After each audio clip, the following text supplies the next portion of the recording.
Jesus. Thank you for all you've done for me.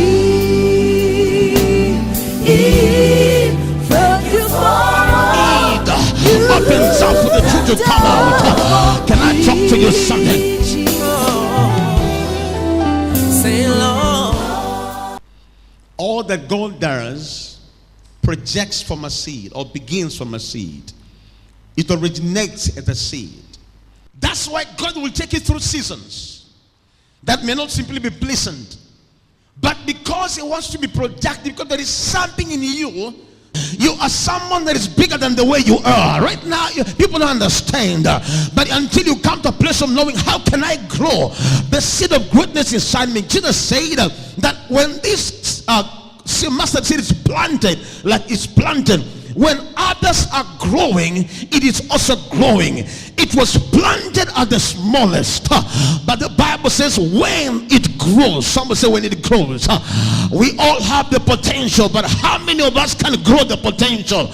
We carry the seeds of greatness, but how many of us can grow that seed of potential inside us? We must decide this moment. It's not about your need. It's not about what you God gave. No, it's about growing something that's beyond the food you desire. Something that grows beyond that nations are going to crave. When you look at these seeds, I see thousands of people, if not millions. I see the fruits, I see the forest, I see the trees, but they're locked in a seed. Oh, somebody say amen. Your future is never far. It is locked right inside you. Are you getting what I'm saying? Let the devil not mess up you, because there is something about you. But you must discover that I carry a future in me. I carry that seed. Can be a dream. That seed can become anything, but there is something inside you, but you got to grow it. The soul is the church. I say the soul is the presence of God. You don't get what I'm saying? The Bible says them that are planted in the courts of God shall be able to flourish like the seed of Lebanon. They that are planted in the courts of Jehovah God. God must plant you somewhere before you grow. You don't get what I'm saying? I said God must plant you somewhere. You must be broken the best way. You must lack in the best way. You must go through some situations until when people look at you, you look like you're stinking. You look so smelly. But that time you're smelling is when something is about to come out. Time you are smelling, that time you look like you have no social status. But the time God is saying, now you're ready. I'm about to bring something out of you. They only see the outside of you, but there is something I'm going to bring out inside. The tree is locked up in the seed. I say the tree is locked up in the seed. Your potential is locked up in the seed. Your future is locked up in the seed. You must be willing to carry the pain.